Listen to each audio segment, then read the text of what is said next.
Hi friends, அஸ்ஸலாமு அலைக்கும். Welcome to Sajisha kitchen. இன்றைக்கி சேனலில் நம்மளோட டெய்லி லைஃப்பில் நமக்கு கண்டிப்பாக தேவைப்படக்கூடிய டிப்ஸ் தான் பார்க்க போகிறோம். சின்னவங்கள்லேருந்து பெரியவங்க வரைக்கும் எல்லாருக்குமே இந்த டிப்ஸ் ரொம்பவே யூஸ்ஃபுல்லாக இருக்கும். ஸோ எல்லோரும் வீடியோவை கண்டிப்பாக ஸ்கிப் பண்ணாமல் ஃபுல்லாக பாருங்கள். வாங்க ஃபஸ்ட்டு டிப்ஸ் என்னென்னு பார்க்கலாம். லேடிஸ்க்கெல்லாம் ரொம்ப பிடிச்ச விஷயம்னு பார்த்தீங்கன்னா மருதாணி வச்சுக்கிறது. கடையில் விற்கிற மெஹந்தி கோன் வாங்கி வைக்கிறத விட இந்த மாதிரி மருதாணி இலையை பறித்து அரைச்சி வைக்கும்போது அது ரொம்பவே நல்லது. அதுவும் இப்போ அடிக்கிற வெயிலுக்கு இந்த மாதிரி நீங்கள் மருதாணி வச்சுக்கிட்டிங்கன்னா உங்கள் உடம்புல இருக்க ஹீட்டும் நல்லா ரெடியூஸ் ஆகும். மருதாணியை எப்படி ரொம்பவே டார்க்காக பளிச்சுன்னு செவக்க வைக்கிறதுன்னு தான் இப்போ பார்க்க போகிறோம். எப்போவுமே நீங்கள் மருதாணியை பறித்ததுக்கப்புறமா தண்ணியில் நல்லா ஒரு 2 வாட்டி வாஷ் பண்ணி எடுத்துக்கோங்க. இப்போ நம்ம வாஷ் பண்ணி வச்சுருக்க மருதாணி இலையை மிக்ஸி ஜாரில் ஆட் பண்ணிக்கலாம். இப்போது மருதாணி டார்க்காக செவக்கிறதுக்கான சீக்ரெட் இன்க்ரீடியன்ட் தான் ஆட் பண்ண போகிறோம். இந்த மாதிரி ஒரு பெரிய நெல்லிக்காய் சைஸ் புளி ஆட் பண்ணிக்கோங்க. அடுத்து ஒரு 7-8 கிராம்பு ஆட் பண்ணிக்கோங்க. அடுத்தது ஒரு 5 ஸ்பூன் லெமன் ஜூஸ் ஆட் பண்ணிக்கலாம். இப்போது கொஞ்சம் கொஞ்சமாக தண்ணி ஆட் பண்ணி நீங்கள் நல்லா பேஸ்ட் மாதிரி அரைச்சி எடுத்துக்கலாம். பாருங்கள், நம்மளோட மருதாணி இப்போது நல்லாவே சாஃப்டாக அரைச்சி எடுத்துக்கிட்டோம். ரொம்பவும் தண்ணியாக இல்லாமல் திக்காகவும் இல்லாமல் இந்த மாதிரி கரெக்டான கன்சிஸ்டன்சியில் அரைச்சி எடுத்துக்கோங்க. இப்போது இதை நம்ம ஒரு கிண்ணத்துக்கு ட்ரான்ஸ்ஃபர் பண்ணிக்கலாம். இப்போது இந்த மருதாணி கூட நான் இன்னொரு பொருள் ஆட் பண்ண போகிறேன். அது என்னென்னா ஆக்ஸ் தைலம் தான். ஒரு 15 சொட்டு ஆக்ஸ் ஆயிலை இந்த மருதாணியில் நம்ம ஆட் பண்ணி நல்லா மிக்ஸ் பண்ணி விட்டுடலாம். ஏன்னா ஆக்ஸ் ஆயில் ஆட் பண்ணினாலும் நம்மளோட மருதாணி நல்லாவே செவக்கும். இப்போது இந்த மருதாணியை நீங்கள் உடனே வைக்க ஆரம்பிச்சிடலாம். நான் ஒரு 3 ஹவர்ஸ் தான் வச்சுருந்தேன். 3 ஹவர்ஸ் வச்சதுக்கே பாருங்கள் எந்த அளவுக்கு டார்க்காக மருதாணி செவந்திருக்குன்னு. இப்போது செகண்ட் டிப்ஸ் பார்க்கலாம். முட்டைக்கோஸ்லாம் பார்த்தீங்கன்னா பொரியலுக்கு ஃப்ரைட் ரைஸ்க்கெலாம் போடுறதுக்கு நல்லா தின் ஸ்லைசஸாக கட் பண்ணணும். நம்ம கத்தியில் அந்த மாதிரி தின் ஸ்லைசஸாக கட் பண்ணுறதுக்கு நமக்கு ரொம்பவே டைம் ஆகும். ரொம்பவே சிம்பிளாக நிமிஷத்தில் எப்படி முட்டைக்கோஸை தின் ஸ்லைசஸாக கட் பண்ணுறதுன்னு தான் பார்க்க போகிறோம். அதுக்காக நம்ம இன்றைக்கி பீலர் தான் எடுத்திருக்கோம். பீலரை வச்சு இந்த மாதிரி நீங்கள் முட்டைக்கோஸை ஒரு சைட்லேருந்து பீல் பண்ணிகிட்டே வரும்போது உங்களுக்கு ரொம்பவே தின் ஸ்லைசஸ் கிடைக்கும்.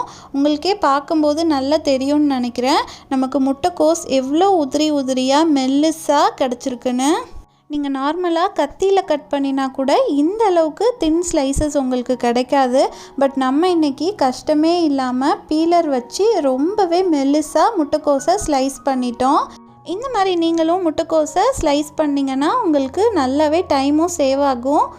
1 நிமிஷம் கூட ஆகலை, அதுக்குள்ளே நம்ம முட்டைக்கோஸ் ஃபுல்லாக பீல் பண்ணி எடுத்துட்டோம். பாருங்கள், பார்க்குறதுக்கும் இது ரொம்ப அழகாக இருக்குது. இப்போது அடுத்த டிப்ஸ் பார்க்கலாம். நம்மளோட சப்ஸ்கிரைபர்ஸ் ஆனால் கோல்டு கிளீனிங் வீடியோ கேட்டிருக்காங்க. அவங்களுக்காக தான் இந்த டிப்ஸ். பாருங்கள், இந்த கோல்டு செயினோட இடுக்குலெல்லாம் நல்லாவே அழுக்கு படிஞ்சு போயிருக்கு. இப்போ இதை தான் நம்ம புதுசு மாதிரி க்ளீன் பண்ண போகிறோம். க்ளீன் பண்ணுறதுக்காக ஒரு கிண்ணத்தில் 1 டம்ளர் தண்ணி எடுத்துக்கோங்க. அது கூடவே நான் 1 டீஸ்பூன் பேக்கிங் சோடா ஆட் பண்ணிக்கிறேன். அடுத்ததாக 1 ஸ்பூன் டிட்டர்ஜென்ட் பவுடர் ஆட் பண்ணிக்கலாம். நான் இன்றைக்கி சர்ஃப் எக்ஸல் ஆட் பண்ணியிருக்கேன். நீங்கள் வேணும்னா டிட்டர்ஜென்ட் பவுடருக்கு பதிலாக ஷாம்பு கூட ஆட் பண்ணிக்கலாம். இப்போ நம்மளோட அழுக்கு படிஞ்ச செயினை இந்த கிண்ணத்தில் போட்டுடலாம். நீங்கள் அடுப்போட ஃப்ளேமை கண்டிப்பாக லோவில் தான் வச்சுருக்கணும்.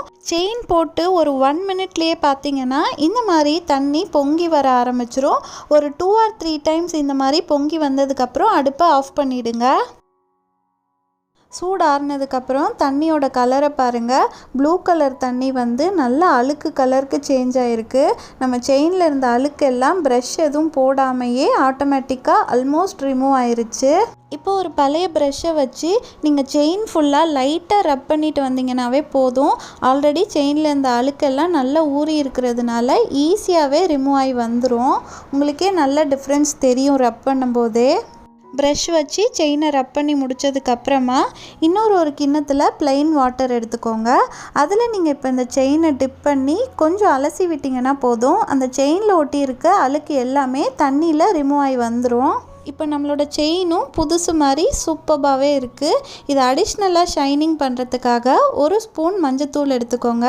அதில் கொஞ்சமாக தண்ணி ஆட் பண்ணி ஒரு பேஸ்ட் மாதிரி மிக்ஸ் பண்ணிக்கோங்க. இப்போது இந்த மஞ்சத்தூளை நம்ம செயின் ஃபுல்லாக நல்லா அப்ளை பண்ணிவிட்டு ஒரு 2 மினிட்ஸ் அப்படியே காய விட்டுருங்க.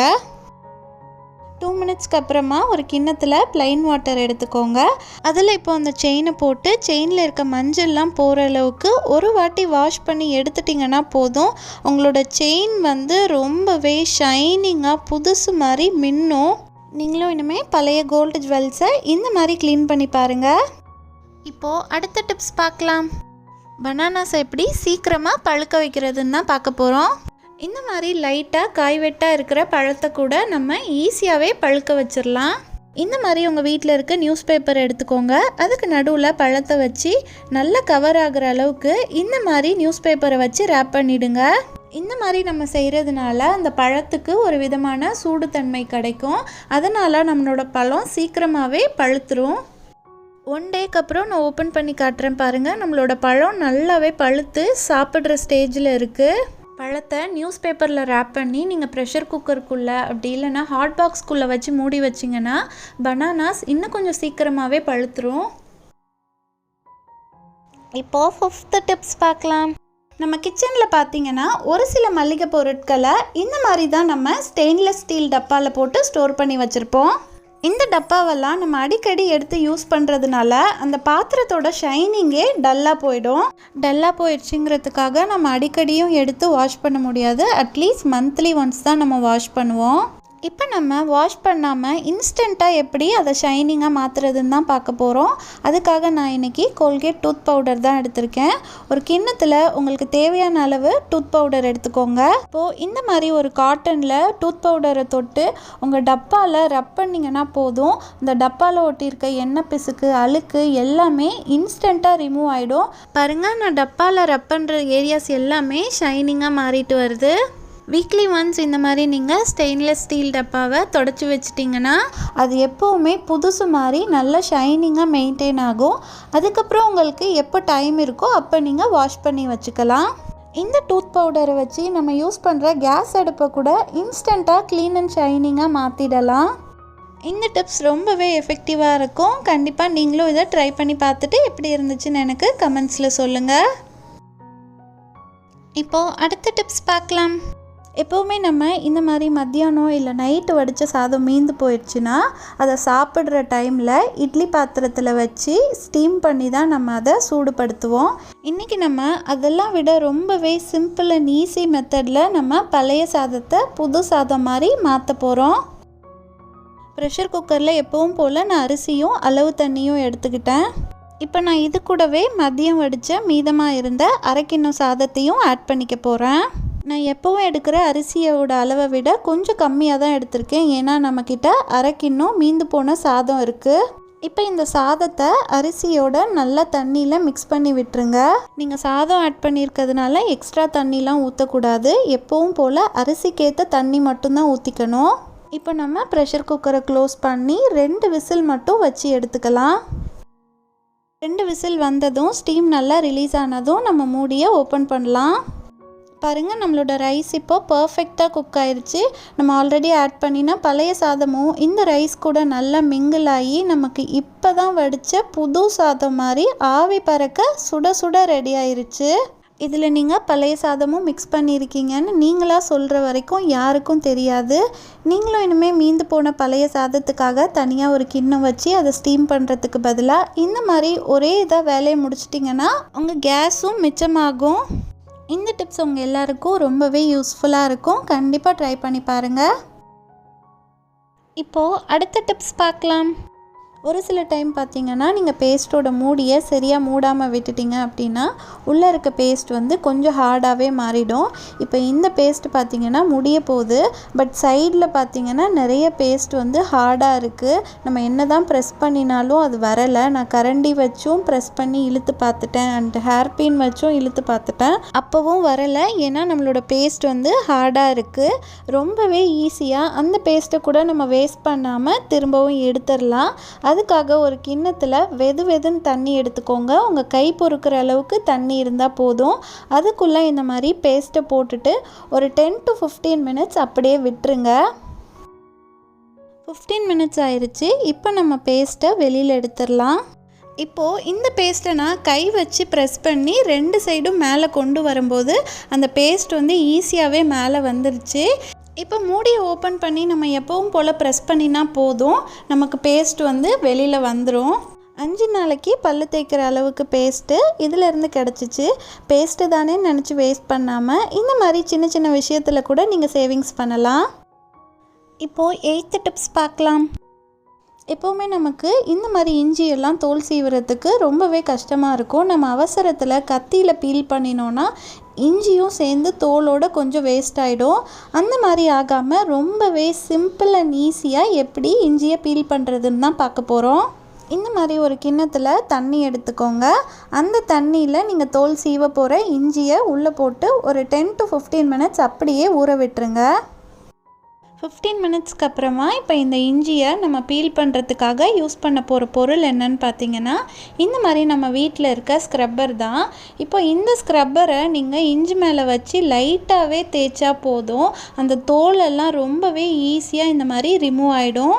உங்களுக்கே பார்க்கும்போது தெரியும் தோல் எவ்வளோ ஈஸியாக ரிமூவ் ஆகிட்டு வருதுன்னு. ஒரு தோல் கூட இல்லாமல் ரொம்பவே ஈஸியாக நம்ம ஸ்க்ரப்பர் வச்சு ரிமூவ் பண்ணிட்டோம். இப்போ இஞ்சியோட இன்னொரு சைடை நான் எப்படி தோல் ரிமூவ் பண்ண போகிறேன்னா, இந்த மாதிரி ஒரு ஸ்பூன் வச்சு தான் ரிமூவ் பண்ண போகிறேன்.